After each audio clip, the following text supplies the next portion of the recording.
Well, I think that you don't really uncover what your mind is or what you're capable of mentally until you start doing hard shit or challenging things in your life. Yeah.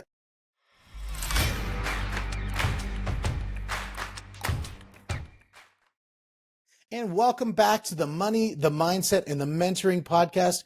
We are here today with Justin Groth. I had a great conversation chatting with him, talking about fitness, talking about mindset, talking about health. And I was like, man, we got to get you on the show. Thank you very much for joining us. Your energy is always very high. And you got a lot of stuff on the go, dude. Thanks, man. Thanks for having me, Steve. I appreciate it.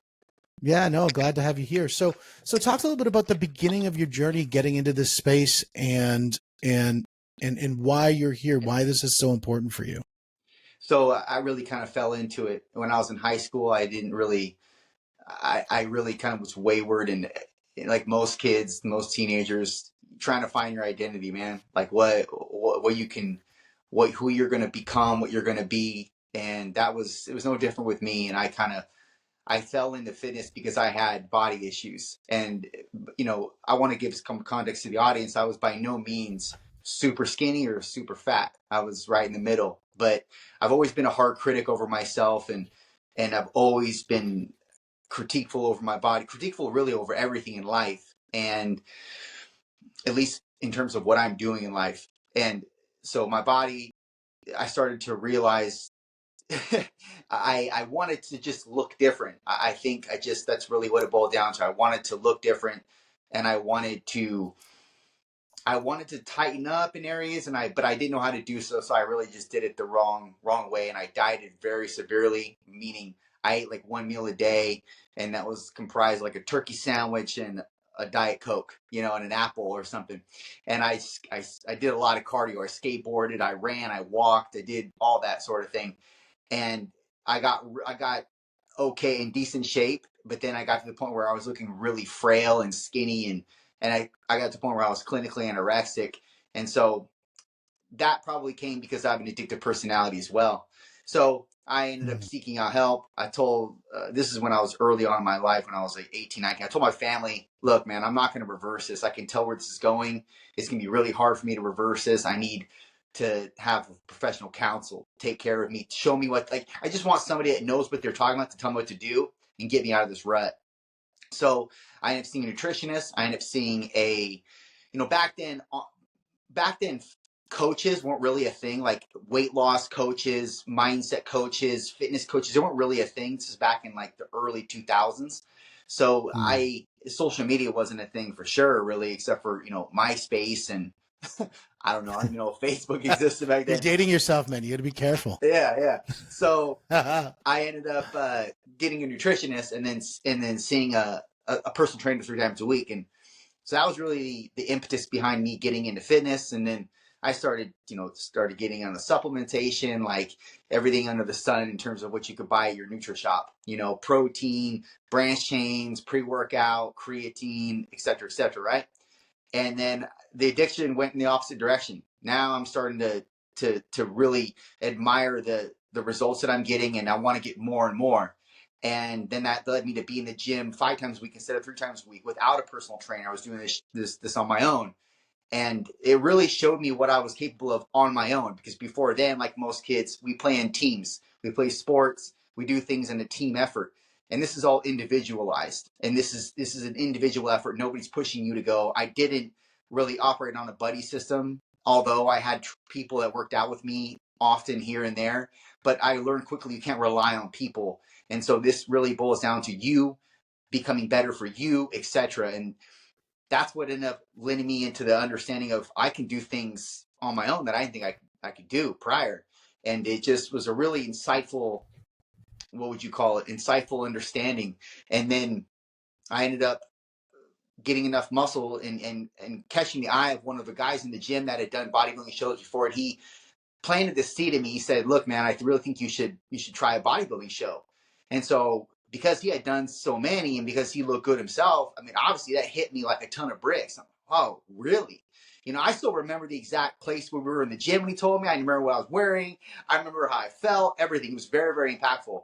And so when he said that, I quickly started to look things up and what would this look like? Do I have to hire a coach? He actually lent me some information on a natural coach. When I say natural, I mean drug free.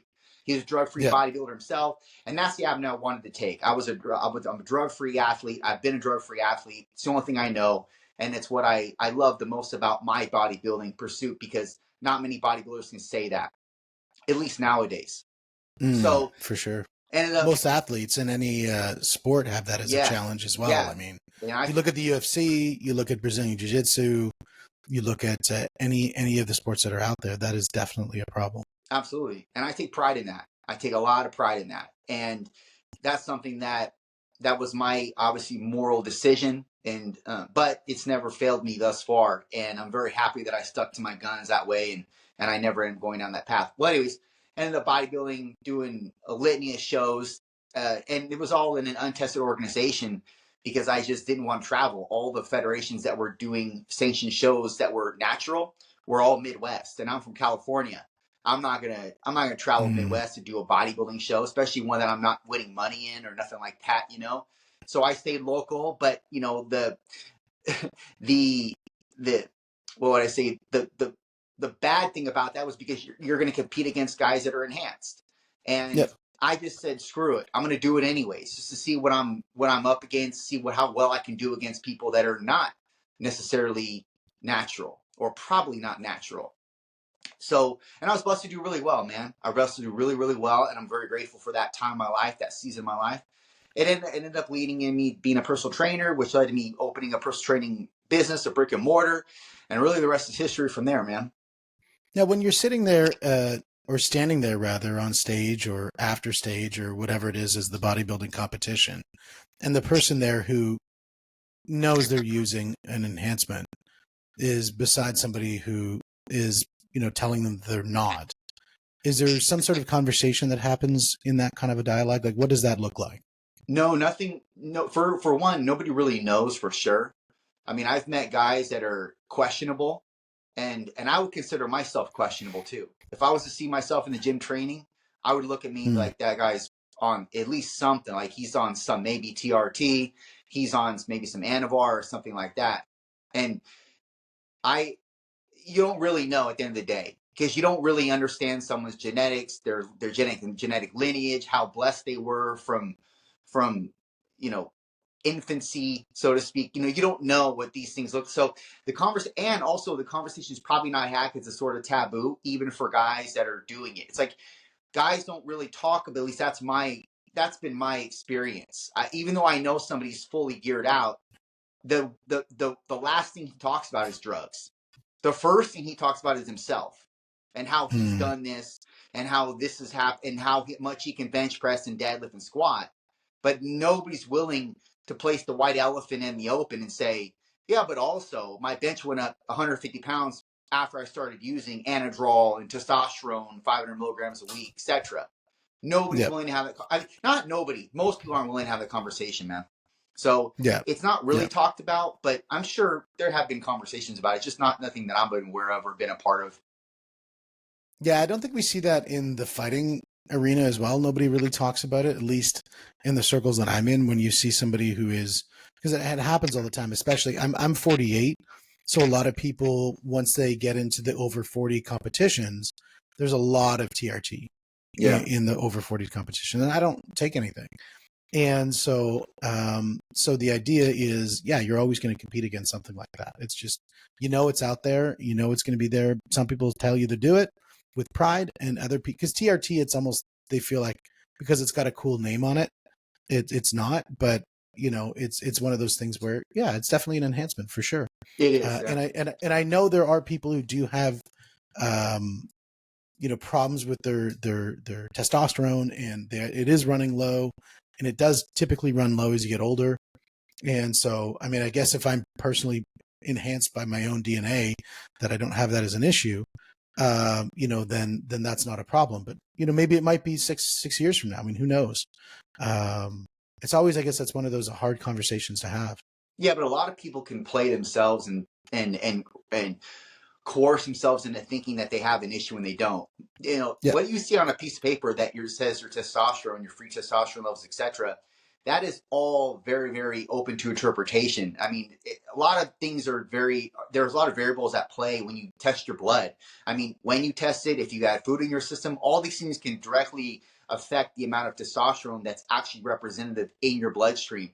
And so if you see a number that's a lot lower than normal and you show this to your doctor and he says, well, yeah, you're a candidate for TRT, when really true TRT replacement therapy is all symptom derived. So meaning if you have the symptoms of low T, like a very waning libido, if you're lethargic, if you have no motivation, if you're losing muscle, if you don't have a lot of energy, etc., like all these, if you're storing fat, all these things are very, very indicative of low T. But most people will wipe the symptoms under the table and look at the number on a paper, but well, I guess I'm a candidate for TRT. No, it's because you want to take these drugs and you're giving yourself an excuse and out to take these drugs, a justification, in other words. It's not because you need them. Yeah. Yeah. I think a lot of times people will self-prescribe and they'll self-prescribe many different things. I think what you think about is what you say, and what you say is what you do, and what you do becomes your legacy. That's something out of the mouth of a guy by the name of Brandon Dawson. And I agree with that wholeheartedly, because if you think that, you're going to manifest that. And I think that comes down to our conversation earlier about talking about, well, then manifest your identity. Like, what is your identity? Like, who are you? And work from there as a first starting point, and then start building from there. Absolutely. I agree. Yeah. So when you're working with people and you're talking about, as you're a master trainer, you've got your podcast going, you do mindset coaching, fitness coaching, a lot of different things. When you're getting into the mindset element of things, because I think we both agree that mindset is one of the most fundamental things when you're trying to achieve anything. And it's one of those people think about, it's almost like a frou-frou kind of thing. And when really it isn't, it is the first battleground that you have to win in order to be successful at anything. Mm-hmm. So what's your thoughts on that? Well, I think that you don't really uncover what your mind is or what you're capable of mentally until you start doing hard shit or challenging things in your life. Yeah. You're really never going to know what that looks like, and you're not going to know where to start. So the thing I tell people at the lowest level that you could grab, what you could start doing is some type of fitness. Throw yourself into some type of fitness, some type of resistance training that you hold you hold at a discipline, meaning you do it X amount of times a week. If you say you're going to do it 3 times a week, you do it 3 times a week, not 2 times a week. You hold yourself to a certain diet model, something that keeps you healthy, in shape, full of energy, and recovered with regards to your training bouts. All these, you stick to these things through the thick and the thin times. That's where you start to uncover this mental disciplinarian that you didn't know you had, because it's very easy to absolve yourself of something that isn't needed. We don't need to go to the gym, although it should be the first line of defense with any person that's going through any kind of, let's say, ailment, neurological, physiological, or otherwise. It should be the first line of defense in terms of the medication that we prescribe them. But it's not. And so because of that, people think of fitness as an afterthought, or they think of working out, lifting weights as all vanity. Well, it may be that at the beginning, but the thing is, what it turns into is something that is priceless, and you can't buy, and you can't purchase, and you can't go to a seminar and receive. You have to be able to put yourself through these fires, so to speak, in order to see what you can withstand. So that's John Danaher, a coach that I highly regard. Yeah, in Brazilian Jiu-Jitsu. Yeah, he taught Gordon Ryan. Teaches Gordon Ryan. Taught Georges St. Pierre. And one of the things he said is that the beauty of Jiu-Jitsu, and I think a lot of sports you could say this, or just athletics, is that it helps you to make decisions under stress. And I think that's something that a lot of people today. We try to avoid stress. We try to avoid conflict. We try to avoid chaos. And I was just on a podcast with a lady about parenting, and I said one of the most important things as a parent to do is to help your kids embrace chaos. Is the more chaos you can put them in, and the more they're able to find clarity and peace within chaos, the better they're going to be able to form in the real world. And I think as adults, we have to find ourselves in manufactured chaos and things like the gym or sports or anything like that, So then when we go into the chaos of our real life, which is relationships, our jobs, the global politics or whatever else that's out there that's affecting us, we're able to handle those things because we've trained ourselves to go through stress. That's a really good way to place that. Yeah, I believe that 100%, man. Manufactured chaos is a really good title you have, and a rather description. That's really, really good. It's Oh, true. thanks, man. TM. And TM. but the truth is too many times we, as parents, we're trying to protect our kids, and as a society, we're trying to put bubble wrap around each other and say, like, I just heard this thing. Now you're gonna laugh. This is up in Canada. I heard this thing where there's a school board that now has 47 words that are not allowed to be said in the school because somebody might find them offensive. And like some of the words are like crazy. So if you said like that's crazy amazing, you could be punished for saying the word crazy because they think it's offensive. And I'm like, if this is the direction we're going, we're leading to very weak people. Very weak. No, it's not, and it's not even a question. That's what's going to happen. More and more people are getting offended by the smallest of infractions, and it's absurd, and it's definitely not what built the country, man. We didn't build the country based on being soft and being walking on eggshells around everybody. But now, at the turn of any kind of word you say, it seems like it's offensive to most people, and it's the reason why I know I don't subscribe to most things liberal or most things democratic. I'm very structured. There's an ordinance behind me. There's an obedience behind me. There's boundaries in place, and I just don't see blue people or democratic or liberal people having that. It's like they want to make justifications for things. They want to let things be open to interpretation. It's like, no, that's not how we built this world. We didn't build this world by being open to whatever. We built this world on strong leadership, guidance, which means we have boundaries in place. We have structures in place. We have an order of operations. And also Well, true. we have the freedom to speak whatever we want. Yeah. True freedom, I think, comes with boundaries. Yeah. Because if you know the structure of the environment that you're in and you're able to understand the boundaries, like if I know that gravity works every day, that it's not like someday gravity is going to work and some days it's not going to work. It'd be pretty hard to drive a car to work today. I'm like, just gravity. Let's see, maybe it's going to happen, maybe not. And so, but the understanding of the principles of science, knowing that it's working every day, allows me to be able to operate and create freedom of movement around because I understand that that's going to work. Well, the same thing principles apply in other elements of science. And so we know principles and we can know what an object is and define what that object is. We can create relationships. And once we create relationships to those objects, we can then start to create even bigger building blocks. So I think once we build up principles and fundamentals, we're able to do things. And look, when I do Brazilian Jiu-Jitsu, we use the same thing. We use principles. We use to create objects. Those objects, we relate those objects, and that's how you become more effective in Brazilian Jiu-Jitsu. And the same thing applies probably in bodybuilding. It applies in anything that you're probably teaching. True. Yeah. Yeah, no, it's definitely true. The one thing that I found interesting that you're talking earlier about is about discipline, and I think the importance of discipline.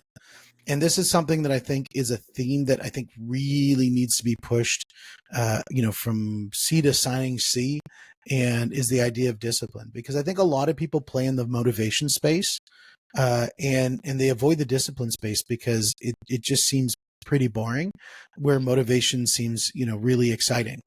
And what's your thoughts then on motivation versus discipline? I'm getting tired of both words, to be honest with you. And I think that both words are overplayed, oversaturated, and not really understood. And I Mm-hmm. think that you discipline is nothing more than doing shit that you know is going to better yourself for whatever it is that you're trying to better. Mm-hmm. So I don't do things because, like, for example, I don't keep training because it's necessarily discipline. It's become autonomous. I just do it. It's just something that I do. It's like pissing or shitting. It's something I do. But at the same time, I don't care to be rewarded over it. Like, well, I'm disciplined. Look at me. I'm working out. I'm bettering me. I'm keeping my streak going. I'm placing things of importance in my life, and I'm not letting myself down. And that's the most important thing that you could do. So you could call it discipline or whatever, but you're basically not letting yourself down from whatever it is you said you're going to seek out to accomplish. And that by extension leads you to be disciplined. But you're not looking at it from a word play. You're looking at it from an overall, all encompassing action of I'm bettering myself. And this is the necessary steps I need to take. These are just necessary. No one's Now, no one's exempt of doing these things. now, if you look at at what you just said, and I think it's and I agree. A lot of times words get overused and they get then diminished. But the idea, I think, what you've really talked about there is when you say there's motivation. Motivation kind of gets us started doing things.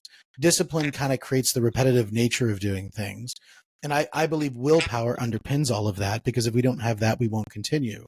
But I think if we can use the motivation or discipline, whichever gets us started, and we maintain repetitive tasks through discipline, just keeping focus, and then we move into the next phase, which I think is what you're really saying, is once you've achieved the past the monotony, and it becomes more part of your identity, because what you're doing is part of your identity. Like it would be weird if somebody said to you, like, "Hey, Justin, let's just go out and go party in Ibiza for like 3 weeks and do crack cocaine." You'd be like, "That's really not my thing. That's outside of my identity." And so the fact is it's become so ingrained into you. You've stepped to the next level of it's part of your identity. Sure. And I think people should strive to get to a different level in life. And that's where Yeah. they're not doing that. They're okay with where they're at. And I can assure you that where you're at is not where you're supposed to be. If you're even if you're okay where you're at, you could that's not what you're created to be. Everything you're created to be. You could do more than that, you could be more than that. But most people don't ever want to accept any more challenges in life. They don't want to accept any uncomfortability. And so that's the reason why they stay there, and they lie to themselves, keeping themselves in that delusional state of, well, no, I'm fine where I'm at. I'm okay. You're not. Absolutely. I think good is the enemy of great. And greatness is always right around the corner. And then as soon as you get to greatness then becomes good. Sure. And then you got to go to the next one. Right, because your goalposts are moving. And you're obviously what you've been able to accomplish now. Well, the bar keeps moving higher and higher, and there's obviously a threshold in which I think that human beings get to where, okay, this is too much. Like, really, what am I doing at this point? What am I trying to achieve? And then it's nothing more than the ego that you're chasing, or power that you're chasing. And I think those can be very nefarious if used wrong in nature. But right now at this level, you, myself, anybody else even listening to this podcast, we're not there yet. I mean, we've got layers and layers of levels to meet, or I'm sorry, levels and levels to meet before we get to that point where we're like, okay, what am I really chasing now? You know, I mean, am I chasing movement for the betterment of everybody around me, or am I just chasing money, power? Am I chasing influence? What am I chasing? And I think the first thing that we need to chase is our better selves, period. I know that sounds cliche. That sounds like a platitude that you read on Instagram, but it's the truth. You need to be chasing your better version, because really, you're nothing right now, and you could be much more. Yeah, I think the idea, and Grant talks a lot of times about when you're chasing, and when we talk about income and wealth, is his whole belief is always stay broke. And so every time you make a little bit of money, park it in wealth. Make a little bit of money, park it in wealth. And when you do that, you always stay in a mindset of being broke.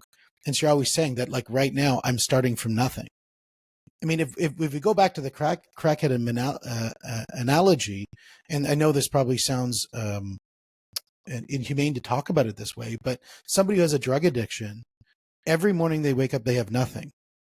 At the end of every day, they have drugs. So if anybody knows how to succeed at their task, they're very good at doing that.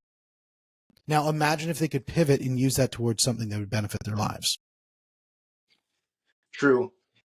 The only difference is with the people that are seeking drugs and the people that are seeking something of measurable growth and influence in their life is that that latter version takes a lot longer. whereas Mm, drugs are instant gratification at the end of the day. So it's like I can mm, get drugs in the next 12 hours. Well, if I want to create something of measurable growth that not only imparts a more of a status to my name, but a servants to people around me and a legacy to leave, that's going to take years, if not decades, to build. And that's why it's easy to depart from that type of work than just the quick idea of getting drugs at the end of the day. Like that's like making $100. Like anybody can make $100 in a day. How can you make mm, 100 grand in a day? How can you make 1 million in a day? You can't. Most people can't. I mean, unless mm, you're Andrew Tate or Elon Musk or Jeff Bezos, you're not going to be making 1 million a day. So mm. but that's the juxtaposition between long-lived legacy and measurable growth juxtaposed to quick food for the day, like or drugs for the day, whatever you want. I get your analogy. And I think it's great. I'm just saying that there's a bigger difference in that quick, short-lived, you know. Yeah, I like the addition because I think what the addition tells me is that the idea that the short term focus of, as you said, getting that quick term fix of $100 or whatever it is, like I made my $30 today or whatever it is, I feel good. But trying to take that person out of the mindset of just winning the day, but winning the legacy, Sure, right? In it's not winning the battle, it's winning the war, that's and to good. get that mindset around the long term game. What's the mechanism to help them realize that? This can go in two different directions. It can go into a spiritual direction, or it can go into a direction of simply. Well, I would say the other direction would be something more like humane. Like, if they think that they're worth more, if they have something that it's brewing inside of them, they're trying to bring out to the world, but they don't know how to bring it out, so to speak. Like, if there's a gift that they have that they know what that is, but they don't know how to extract it and give it to others, that can kind of lead people to be frustrated and actually just give up, especially if the things don't happen as quickly as they'd like. But spiritually, if you believe in God and you believe that God made you for a reason, and you believe that you're on this planet for a reason, and you believe that God entrusted you with certain talents, and it's your job and if not obligation to find what these are and then extract them, well, then you're always searching and seeking. But it's but if you're not spiritual, you might not believe that. You might just believe you're here just to do work and die. Just to live your life out and then die, and it really doesn't really mean anything. So it depends on what edge of the spectrum you're on. For me personally, I'm very spiritual. I believe in God, etc. So I started off that way. And I still believe that I saw these talents and gifts, etc. But now more so maybe because I know that the creator of the universe gave me them, and it's my obligation to extract them, and I've become older and wiser at understanding or identifying what these things might be. And I listen to different, I hate to say the word feeling, but I listen to certain feelings that I get based on what I end up doing and how I pour into people and what I pour into people with. It helps me to identify these things, especially when you understand whatever it is you're doing. If you're in that flow state or genius or zone of genius, maybe perhaps that's the thing that God imparted to you. That is the thing that you could actually extend to others and make others better with. And that's very important to understand and identify. So not doing things haphazardly or just mundanely, like having a vacuous presence in the world. You know what you're doing, and you know what it is you're good at, because whenever you do this thing, you get this. There's this reciprocity effect tethered to it, and you get filled up. And there's something that forms inside of you as a result of you pouring into whatever it is you're doing, and you can't Yep. help but follow that feeling. That's why I say it's a feeling. You use the word obligation. I find the word obligation very interesting when you talk about people who have a gift. And one of the thoughts I've heard, and I want your thoughts on it, is people say that if you have a gift, and this is a gift that your duty and your obligation is to give it to the world, if you don't give it to the world because you say, I'm going to just sit on the couch, I'm just going to go eat my Cheetos, I'm just going to not do the things that I need to do, that in fact instead of the person who is going out and doing those things, the person who's building the big thing, they're always considered the greedy person. But in fact, the person who's sitting on the couch, who has that gift, who's not giving their gift to the world, who's not hitting their obligation to the world, is actually the one who's greedy. Selfish. Mm-hmm. Sure. And what you should be doing is hard, and you know that, and that's why you take a seat. Because it's easier to take a seat and to not move than it is to run a mile, especially when no one's telling you to. And that's what that person is doing that sits on the couch. They could be going out and running that mile, and I'm just putting this into a loose illustration over what their obligation is. Instead, they choose the easy way. But that easy way is actually the worst and most hardest way that they could actually travel down, because what it's doing is it's developing this non-existent level of contribution to the planet. And we as humans need to contribute something. I mean, there's two things that we as humans do. We do it subconsciously. We seek out a mate and we find a way to contribute. When we contribute, we get filled up. So whatever that is, that could be our talent, that could be something that you feel pressed to do, it could be something of a serving nature, etc. But whatever it is, you're contributing. You're contributing to the earth, the people around you, etc. So those two things that we know inherently we must do, that are just biologically woven in us. The contribution part, that can be parsed out into different arenas. Like, well, are you contributing just for you, or are you just making ends meet to provide for your rent and your car payment, insurance, etc.? Or are you trying to build something to extend to other people? And that could be something that pursuit is much more arduous than the one of just working to make ends meet. And I would define the man that sits at home and does, eats Cheetos and shit, as the one that just follows that normal pursuit of working to make ends meet. Clearly, he's got to work to provide for whatever shelter he's living in and whatever transportation has the means of. So those are the two different positions you can hold in terms of, well, I'm going to contribute in what way and how much and for how long after you die is your contribution going to live on. And I think as more so men, we have this pride centered around that. Like, we want to be remembered when we die. It's like we still seek out status even when we're dead. We seek out status right now, and we often seek it out when we're dead too. And that's why we try to build so much, because we want our name at the end of that skyscraper. So when we die and that skyscraper is still there, everybody will know who built it. Yeah. Yeah. And I think legacy is something that is inherent, to a lot of people. I know certainly for me, it's something that the legacy I want to see is really through others, is the way that I look at my legacy. It's not necessarily through the things that I'm doing, but it's through the things that I'm doing through the people that I'm working with. And I think, again, I pick on John Danaher because he talks about the difference between somebody who coaches and they see success through others versus the athlete who sees success through their own endeavors.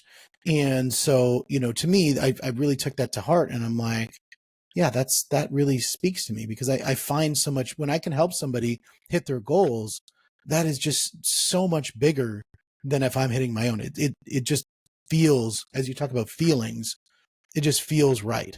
Yeah, but that's something you've built. You can't build others unless you've built yourself first. True. So that's what I'm saying is, I'm not talking about just tangible things that you can touch and feel, like a skyscraper.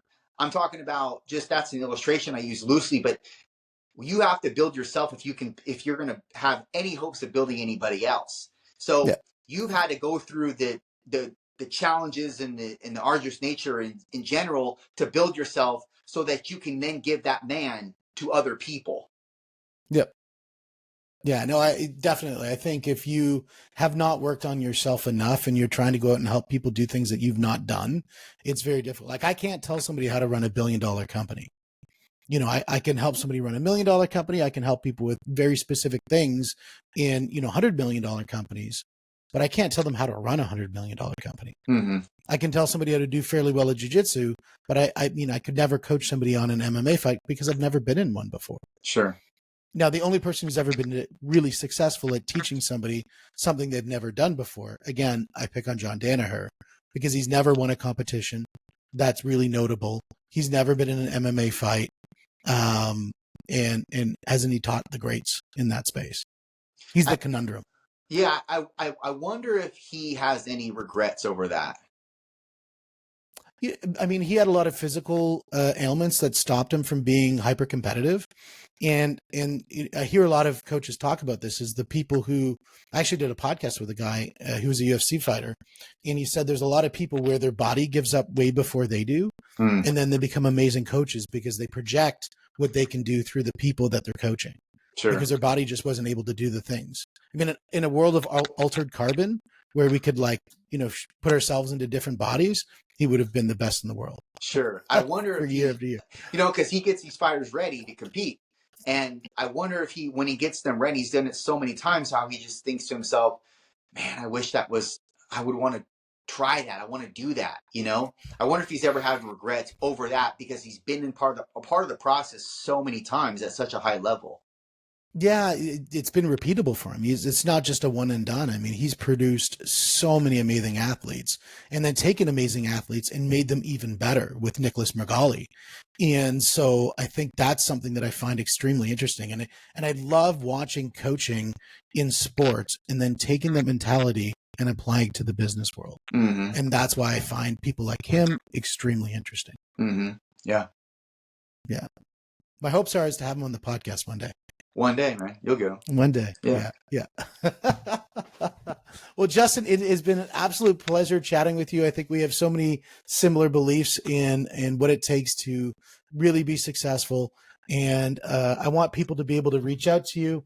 And for them to reach out, they would go to the official justingroth.com page. But you also have an app that you released, and I want to make sure people hear about that. Yeah, so it's called Elite Mind and Fitness. It's going to be on the Apple App Store or the Google Play Store. It's going to be Elite Mind Plus Fitness. But you'll see it there. It's basically a personal trainer in your pocket. So you get structured workouts, macro targets to me every day. You have 24/7 access to me as well if you have any questions. So it's basically a coach, a trainer in your pocket for a very, very affordable rate. We offer the FitStar program at just $14.99. And although that might increase, although we've had a lot of demand, and with demand comes a little bit of an inflation because it's going to be hard to meet the expectations if we don't.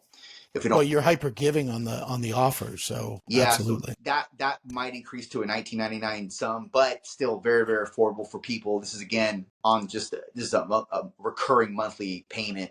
And then we have a little bit higher of a ticket offer that is a little bit more comprehensive if somebody wants to take their fitness to the next level, and we have a little bit more of a comprehensive plan in place in terms of macro targets, structured workouts, etc. But basically it gives people, for just starting out, a guide, a plan, and gives them an outcome. And that's what they're really after. They're after results. So we are results driven in that app.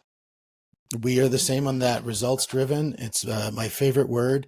My only other word that I love better than results is revenue, because I do work with a lot of businesses. So I tell everybody revenue is my love language. And so that's my favorite thing to talk about. So I wish you all the best with the programs that you've got. I know you're going to crush it. Love it. And Justin, it's been an absolute pleasure having you on the show. Thanks, Steve. I appreciate your time, bro. And with that, guys, this is the Money, the Mindset, and the Mentoring podcast. We will see you on the next one.